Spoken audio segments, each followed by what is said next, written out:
नमस्कार, मैं हूं एसके और आप देख रहे हैं आपका अपना पसंदीदा यूट्यूब चैनल हिंदी दुनिया से। आज के इस वीडियो में हम लोग हिंदी खड़ी बोली गद्य के जो प्रथम 4 उन्नायक हैं उनके बारे में विस्तार से चर्चा करेंगे। तो चलिए शुरू करते हैं।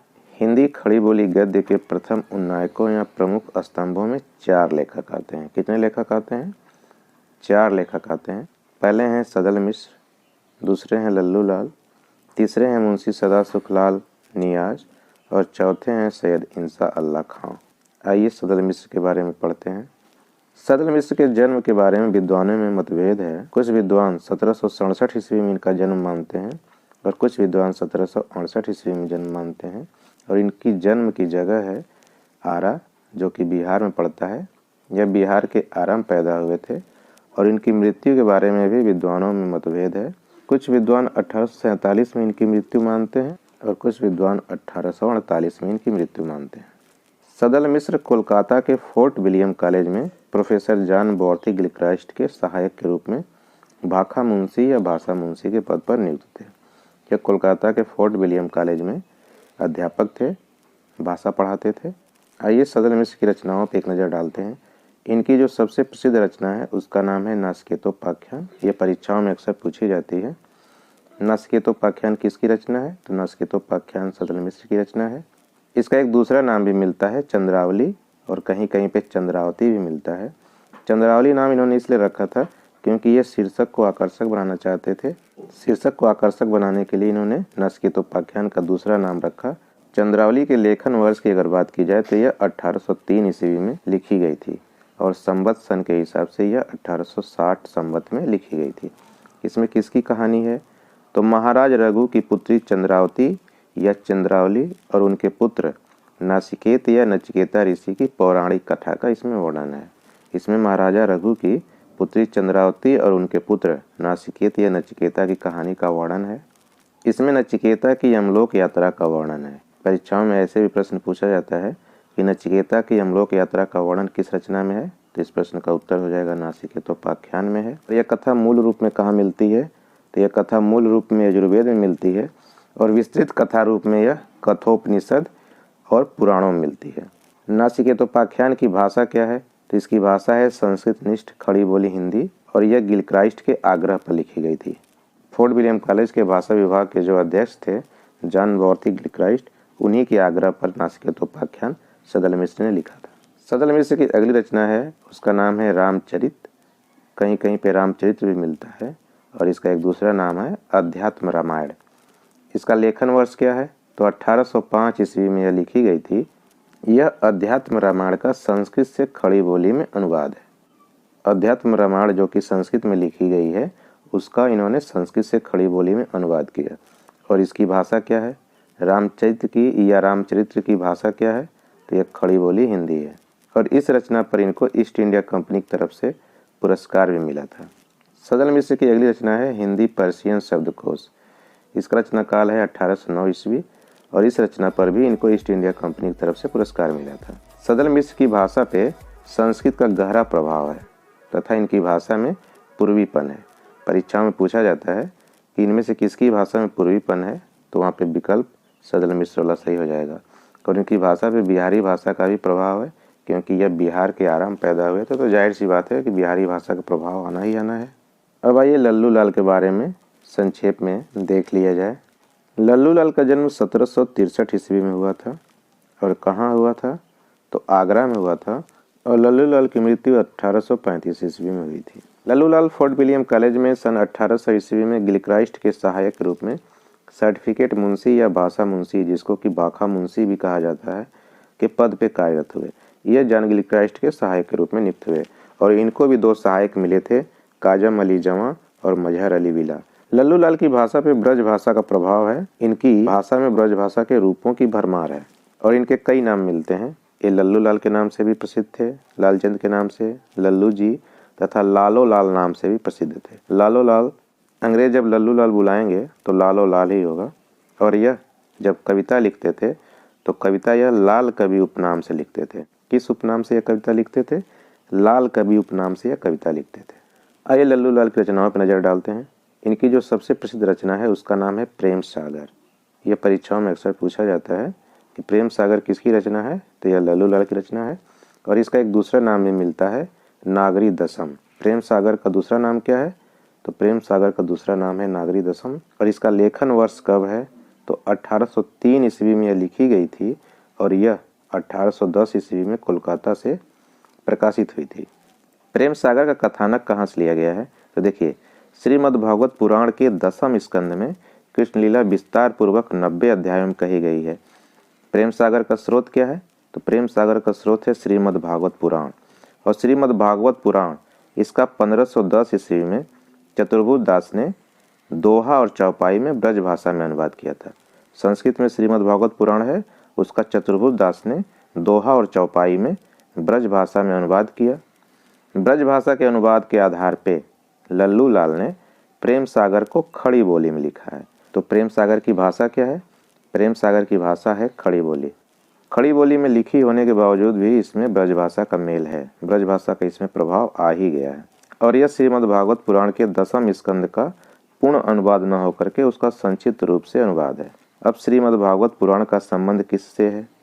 तो श्रीमद् भागवत पुराण का संबंध श्री कृष्ण से है। श्री कृष्ण की लीलाओं का श्रीमद् भागवत पुराण में वर्णन है। श्रीमद् भागवत पुराण को भागवत पुराण, श्रीमद् भागवत और भागवत कथा नामों से भी जाना जाता है। और यह श्रीमद् भागवत गीता से अलग है। हालांकि दोनों को लिखने वाले महर्षि वेदव्यास जी ही हैं, लेकिन ये दोनों दो अलग रचनाएं हैं। और प्रेम सागर में श्रीमद् भागवत पुराण के 10वें स्कंद की कथा वर्णित है। प्रेम सागर की विशेषता क्या है?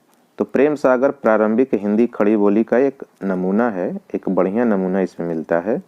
और यह खड़ी बोली हिंदी गद्य की आरंभिक कृतियों में से एक है। और रामचंद्र शुक्ल जी प्रेम सागर की भाषा को पूर्वीपन से युक्त मानते हैं। लल्लू लाल को प्रेम सागर खड़ी बोली में लिखने का आदेश जॉन वॉर्थी गिलक्राइस्ट ने दिया था। और लल्लू लाल ने प्रेम सागर की भूमिका में लिखा भी है कि श्रीयुक्त गुणगाहक गुणियन सुखदायक जॉन गिलक्रिस्ट महोदय की आज्ञा से संवत 1807 अर्थात सन 1803 ईस्वी में लल्लू लाल जी लाल कवि ब्राह्मण गुजराती सहस्त्र अवधीच आगरे वाले ने, जिसका सार ले यामिनी भाषा छोड़ दिल्ली आगरे की खड़ी बोली में कह प्रेम सागर नाम धरा।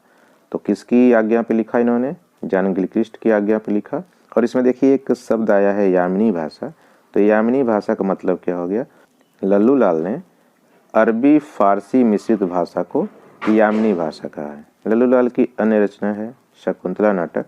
माधवनल या माधवानल नामक संस्कृत की पुस्तक का मोतीराम कवि ने ब्रज भाषा में अनुवाद किया था। और उसी पुस्तक का लल्लू लाल ने शकुंतला नाटक नाम से खड़ी बोली में अनुवाद किया 1799 ईस्वी में। तो इस किस भाषा में लिखी गई है? खड़ी बोली में लिखी गई है। और कब लिखी गई? तो 1799 ईस्वी में लिखी गई। लल्लू लाल की अगली रचना है माधव विलास। रघुराम नामक एक गुजराती कवि के सभासार और कृपाराम कवि द्वारा पद्म पुराण में संग्रहित योग सार नामक ग्रंथों का सार लेकर के लल्लू लाल ने ब्रज भाषा में, किस भाषा में? ब्रज भाषा में अनुवाद करके माधव विलास नाम से 1817 ईस्वी में प्रकाशित किया। माधव विलास की खासियत क्या है? यह एक चंपू काव्य है। चंपू काव्य क्या होता है? चंपू काव्य में पद्य और गद्य दोनों का प्रयोग होता है। जिस रचना में पद्य और गद्य दोनों का प्रयोग हो उसको चंपू काव्य कहते हैं। अगली रचना है सभा विलास। इसके भी रचना काल के बारे में विद्वानों में मतभेद है। कुछ विद्वान 1813 ईस्वी मानते हैं और कुछ विद्वान 1815 ईस्वी मानते हैं। सभा विलास की भाषा क्या है? तो सभा विलास की भाषा खड़ी बोली है और यह अनुवाद है। इसमें अनेक प्रकार के नीति विषयक पदों का संग्रह है। लल्लू लाल की अगली रचना है लताइफ ए हिंदी। यह 1810 ईस्वी में प्रकाशित हुई थी और इसमें खड़ी बोली, ब्रज और हिंदुस्तानी की 100 लघु कथाओं का संग्रह है। देखिए, जो छोटी छोटी कहानियाँ और चुटकुले होते हैं उनको लतीफ़ कहते हैं और इसको बहुवचन में लतायफ कहते हैं। और इसकी भाषा क्या है? तो इसकी भाषा खड़ी बोली है। कौन सी भाषा है? खड़ी बोली है। यह न्यू इंसाइक्लोपीडिया हिंदुस्तानी के नाम से प्रकाशित हुआ था।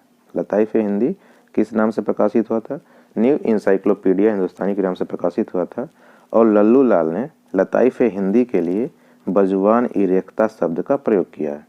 परीक्षाओं में यह भी अक्सर पूछा जाता है कि वजुबान ई रेख्ता शब्द का प्रयोग लल्लू लाल ने अपनी किस रचना के लिए किया? तो इसका उत्तर हो जाएगा लताइफ हिंदी के लिए। अब रेख्ता का मतलब क्या होता है? देखिए, यहाँ पे रेख्ता शब्द का प्रयोग हुआ है। तो रेख्ता शब्द का मतलब होता है उर्दू और हिंदी का प्रारंभिक रूप। लल्लू लाल की एक रचना है राजनीति।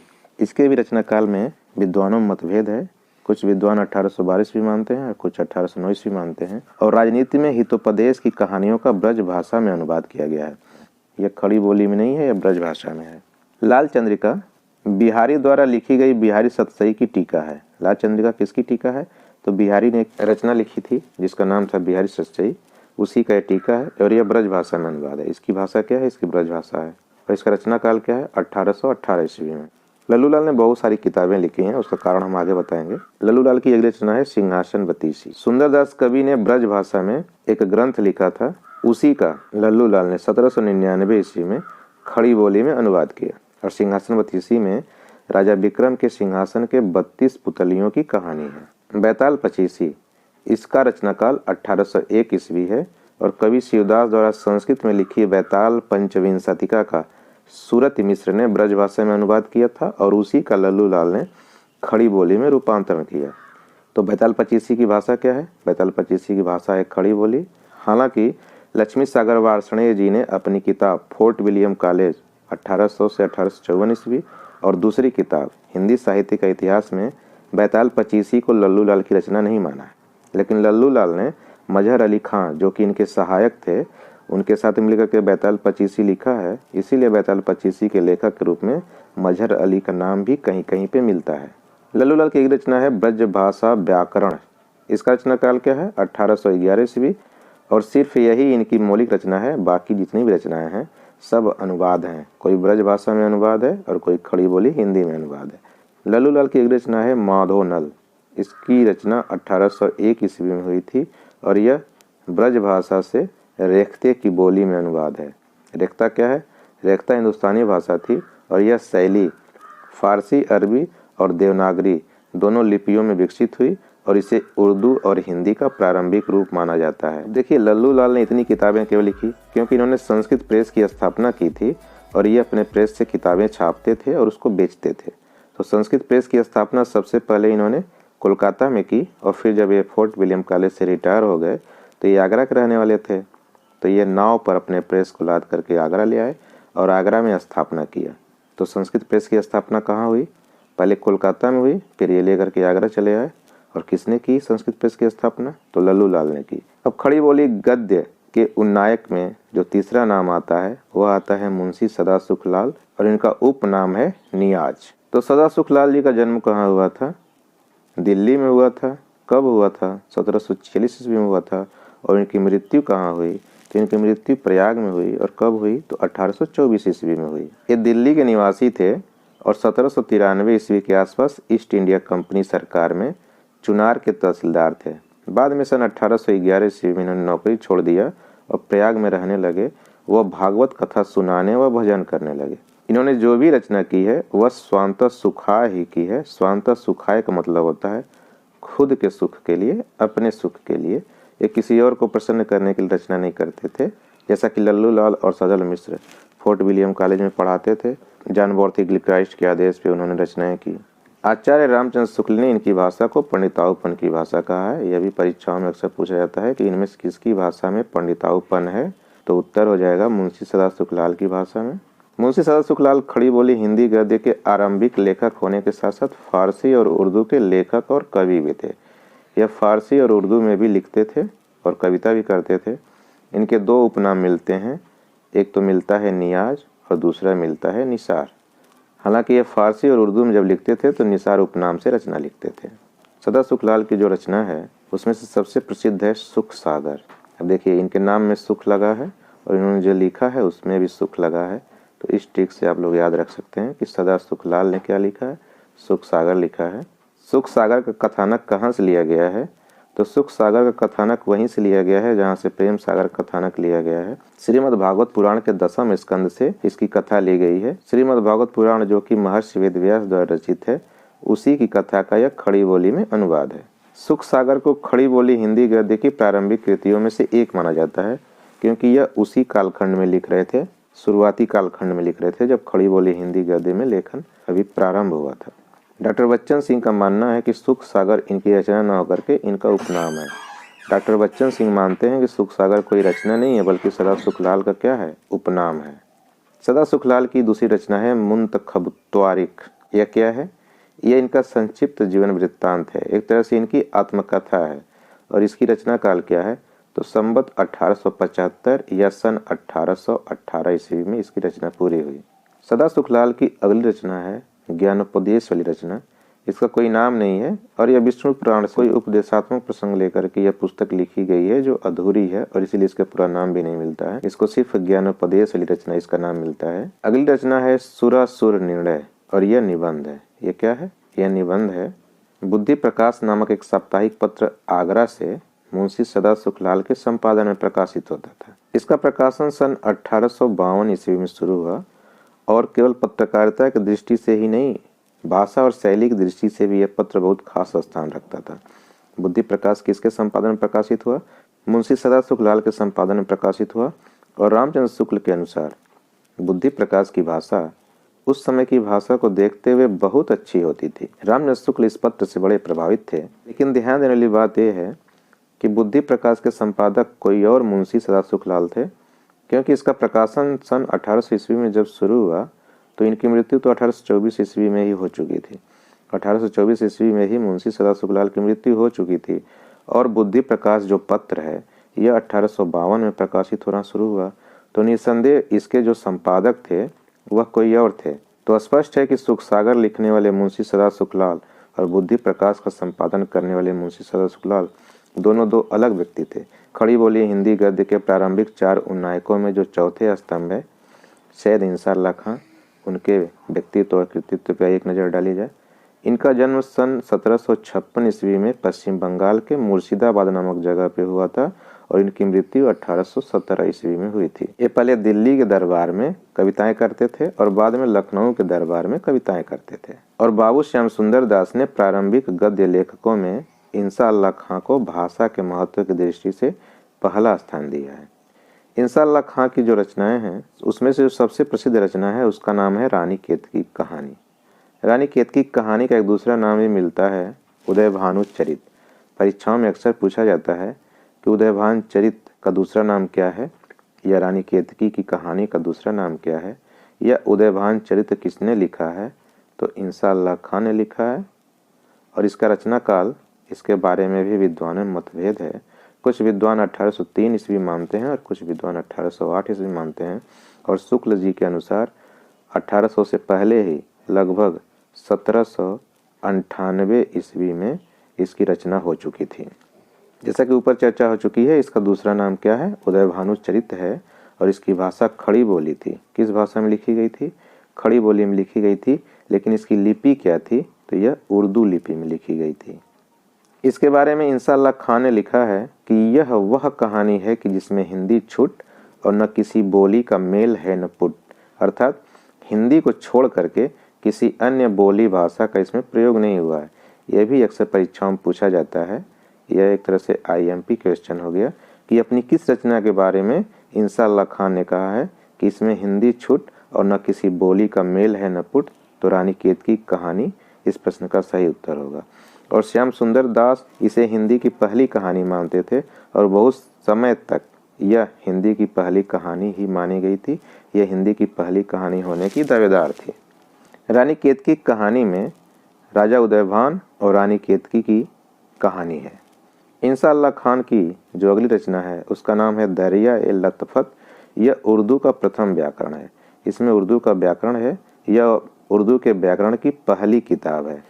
सैयद इंसाअल्लाह खान की जो अन्य रचनाएं हैं उसमें है उर्दू गज़लों का दीवाना, अगली है दीवान रेख्ती, कसायद उर्दू फ़ारसी, फिर है दीवान फ़ारसी और अगली रचना है मसनवी शिकारनामा। इन सब को किसने लिखा है, सैयद इंसाअल्लाह खान ने लिखा है। अब इन चारों लेखकों के भाषा शैली की जो विशेषता है यह अक्सर परीक्षाओं में पूछी जाती है। इस पर आप लोग ध्यान रखिएगा क्योंकि यह भाषा शैली अक्सर परीक्षाओं में पूछी जाती है। लल्लू लाल की भाषा पे ब्रज भाषा का प्रभाव है और इसमें ब्रज भाषा के रूपों की भरमार है। परीक्षाओं में पूछा जाता है कि इसमें किसकी भाषा पे ब्रज भाषा का प्रभाव है या ब्रज भाषा के रूपों की भरमार है, तो इसका उत्तर हो जाएगा लल्लू लाल। मुंशी सदा सुखलाल की भाषा में शिष्यता होते हुए भी पंडिताऊपन है, क्योंकि यह कथा प्रवचन करते थे तो पंडिताऊपन होना एक स्वाभाविक सी बात है। इनकी भाषा शिष्ट है और पंडिताऊपन लिए हुए है। अगर परीक्षा में पूछा जा रहा है कि भाषा शिष्ट होते हुए पंडिताऊपन लिए हुए है या किसकी भाषा में पंडिताऊपन है, तो इसका उत्तर हो जाएगा मुंशी सदा शुक्लाल। अगले हैं सदल मिश्र। इनकी भाषा में पूर्वीपन है और संस्कृत का गहरा प्रभाव है। पूर्वीपन होने का कारण है क्योंकि यह बिहार के आरंभ पैदा हुए थे, तो पूर्वीपन होना स्वाभाविक है। और यह संस्कृत का इनके भाषा पे गहरा प्रभाव है। और सैयद इंशाअल्लाह खान, तो इनकी यह ठेठ बोलचाल की भाषा मिलती है जिसमें उर्दू भाषा का प्रभाव है। और उर्दू भाषा का प्रभाव होना स्वाभाविक है क्योंकि यह मुगल दरबार में और फिर लखनऊ दरबार में शेर व शायरी करते थे, तो उर्दू भाषा का प्रभाव होना ही है। और आचार्य रामचंद्र शुक्ल ने इनकी भाषा को रंगीन और चुलबुली भाषा कहा है। परीक्षाओं में यह भी अक्सर पूछा जाता है कि रंगीन और चुलबुली भाषा किस लेखक की भाषा को आचार्य रामचंद्र शुक्ल ने कहा है, तो सैयद इंशाअल्लाह खान की भाषा को रंगीन और चुलबुली भाषा आचार्य रामचंद्र शुक्ल ने कहा है। कई सारे प्रश्न इसमें बनते हैं, बस आप लोग तथ्य याद रखिए। तथ्य अगर आप लोगों को याद रहेगा तो कोई भी प्रश्न रहेगा उसका उत्तर आप लोग निकाल लेंगे। तथ्यों पर ध्यान ज़्यादा देना चाहिए। अब देखिए बाबू श्याम सुंदर दास ने क्या कहा है इन लोगों के बारे में। हिंदी के प्रारंभिक गद्य लेखकों में पहला स्थान इंशाअल्लाह खान को और दूसरा स्थान सदल मिश्र को और तीसरा स्थान लल्लू जी लाल को मिलना चाहिए। यह एक बहुत ही प्रसिद्ध कथन है, इसको आप लोग याद रखिएगा। इसमें से कई सारे प्रश्न बन जाते हैं। और आचार्य रामचंद्र शुक्ल ने भाषा और गद्य शैली की महत्ता की दृष्टि से प्रारंभिक गद्य लेखकों को निम्नलिखित क्रम में रखा है। उन्होंने पहले स्थान पर रखा है मुंशी सदा शुक्लाल को, दूसरे स्थान पर रखा है सैयद इंशाअल्लाह खान को, तीसरे स्थान पर रखा है लल्लू लाल को और चौथे स्थान पर रखा है सदल मिश्र को। यही उनका क्रम है भाषा की और गद्य शैली की महत्ता की दृष्टि से। अब ध्यान दीजिए, खड़ी बोली गद्य की जो सबसे प्राचीनतम कृति है वह है चंद छंद वर्णन की महिमा, और यह एक नाटक है। इसे अकबर के दरबारी कवि गंग कवि ने लिखा था। और गंग कवि का असली नाम क्या है? गंगाधर। गंग कवि का जन्म 1538 ईस्वी में हुआ था और मृत्यु कब हुई थी? तो 1625 ईस्वी में हुई थी। और चंद छंद वर्णन की महिमा जो नाटक है, इससे मुगल राजा जहांगीर काफ़ी प्रभावित था। इस चीज़ को भी आप लोग ध्यान में रखिएगा, परीक्षा में कुछ भी पूछा जा सकता है। हालांकि राम प्रसाद निरंजनी द्वारा, किसके द्वारा? राम प्रसाद निरंजनी द्वारा सन 1741 ईस्वी में हिंदी भाषा की परिमार्जित खड़ी बोली गद्य में भाषा योग वशिष्ठ नामक गद्य रचना लिखी जा चुकी थी। तो भाषा योग वशिष्ठ किसके द्वारा लिखी गई है? राम प्रसाद निरंजनी द्वारा लिखी गई है। और कब लिखी गई है? 1741 ईस्वी में लिखी गई है। यह भी अक्सर परीक्षाओं में पूछा जाता है। इसीलिए राम प्रसाद निरंजनी हिंदी के प्रथम प्रौढ़ गद्य लेखक माने जाते हैं। हिंदी के प्रथम प्रौढ़ गद्य लेखक कौन है? तो राम प्रसाद निरंजनी हिंदी के प्रथम प्रौढ़ गद्य लेखक हैं। अब देखिए, सन 1800 ईस्वी के लगभग ये चारों लेखक हिंदी खड़ी बोली गद्य के लेखन में लगे हुए थे।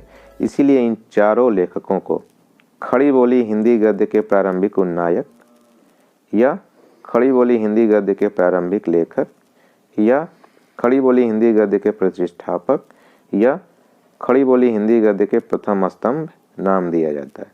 इन चारों नामों से अलग अलग परीक्षाओं में पूछा जा सकता है कि खड़ी बोली हिंदी गद्य के प्रारंभिक उन्नायक कौन है, या खड़ी बोली हिंदी गद्य के प्रारंभिक लेखकों में से किसका नाम शामिल है या किसका नाम शामिल नहीं है। खड़ी बोली हिंदी गद्य के प्रतिष्ठापक कौन है या खड़ी बोली हिंदी गद्य के प्रथम स्तंभ कौन है। 4 लेखकों के नाम दे दिया रहेगा और उसमें से इनमें से 3 रहेंगे, एक कोई और रहेगा और पूछ देगा कि इनमें से कौन हिंदी गद्य के प्रारंभिक उन्नायकों में शामिल नहीं है।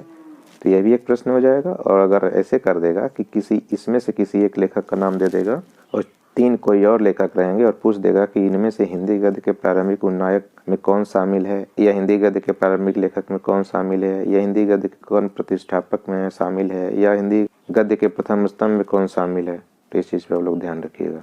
लल्लू लाल और सदल मिश्र ने अंग्रेजों की अधीनता में कोलकाता के फोर्ट विलियम कॉलेज में, जिसकी सन 1800 ईस्वी में स्थापना हुई थी, वहाँ पे अध्यापन किया।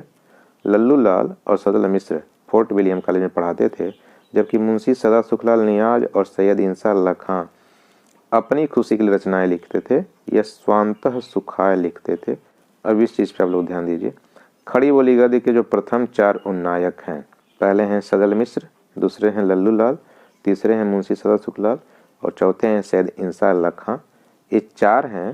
तो इसमें से जो 2 हैं सदल मिश्र और लल्लू लाल, जिनके नाम छोटे हैं, सदल मिश्र 2 शब्द, लल्लू लाल 1 शब्द, जो 2 छोटे नाम हैं वह फोर्ट विलियम कॉलेज में अध्यापक या बाखा मुंशी या बासा मुंशी थे और जो दो बड़े नाम हैं जैसे मुंशी सदा सुखलाल नियाज या सैयद इंसाअल्लाह खां, ये लोग स्वतंत्र लेखन करते थे।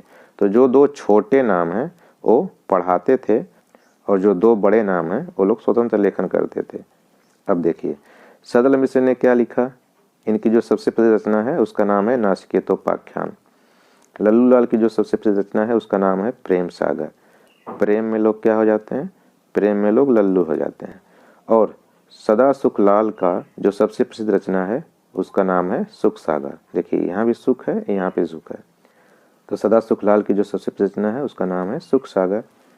और इन चारों लेखकों में जिसकी रचना में कहानी लगा हुआ है वह किसकी है, सैयद इंसाअल्लाह खां की है। अब एक चीज़ का और ध्यान रखिएगा, प्रेम सागर और सुख सागर दोनों का कथानक एक ही जगह से लिया गया है, श्रीमद् भागवत पुराण के 10वें स्कंद से। और वही स्रोत है सूरदास के सूर सागर का भी। सूरदास ने जो सूर सागर लिखा है उसका भी स्रोत वही है, श्रीमद् भागवत पुराण का 10वां स्कंद। अब फोर्ट विलियम कॉलेज के बारे में संक्षेप में जान लीजिए। फोर्ट विलियम कॉलेज की स्थापना 10 जुलाई सन 1800 ईस्वी को हुई थी और किसके द्वारा हुई थी, तो ईस्ट इंडिया कंपनी के तत्कालीन गवर्नर जनरल लॉर्ड मार्किस बेलेजली या लॉर्ड बेलेजली के द्वारा कलकत्ता या कोलकाता में हुई थी। इसमें 3 प्रश्न हैं। फोर्ट विलियम कॉलेज की स्थापना कहाँ हुई थी, कलकत्ता में हुई थी, कब हुई थी, 10 जुलाई सन 1800 ईस्वी को हुई थी और किसके द्वारा हुई थी, तो जनरल लॉर्ड बेलेजली के द्वारा हुई थी। अब एक प्रश्न आपके लिए, इसका उत्तर आप कमेंट बॉक्स में दीजिए। बहुत ही आसान प्रश्न है। हिंदी खड़ी बोली गद्य के प्रारंभिक विकास में योगदान देने वाले कौन से 2 लेखक फोर्ट विलियम कॉलेज में नहीं पढ़ाते थे। ध्यान दीजिएगा, नहीं पढ़ाते थे। यहाँ पढ़ाने वालों की बात नहीं हो रही है, नहीं पढ़ाने वालों की बात हो रही है। विकल्प हैं लल्लू लाल एवं इंसाअल्लाह खां, लल्लू लाल एवं सदल मिश्र, सदल मिश्र एवं सदा सुखलाल एवं इंसाअल्लाह खां। तो दोस्तों उम्मीद है वीडियो को पसंद आया होगा। अगर वीडियो को पसंद आया है तो लाइक करिए, शेयर करिए, कमेंट करिए और हमारे चैनल को अभी तक आपने सब्सक्राइब नहीं किया है तो प्लीज़ सब्सक्राइब करिए। और सब्सक्राइब करने के बाद बेल आइकन को प्रेस करना मत भूलिएगा ताकि जब न्यू वीडियो अपलोड हो तो उसका नोटिफिकेशन आपको तुरंत मिले। अपना कीमती समय निकाल करके इस वीडियो को देखने के लिए धन्यवाद। मिलते हैं अगले वीडियो में, तब तक के लिए नमस्कार, बाय बाय।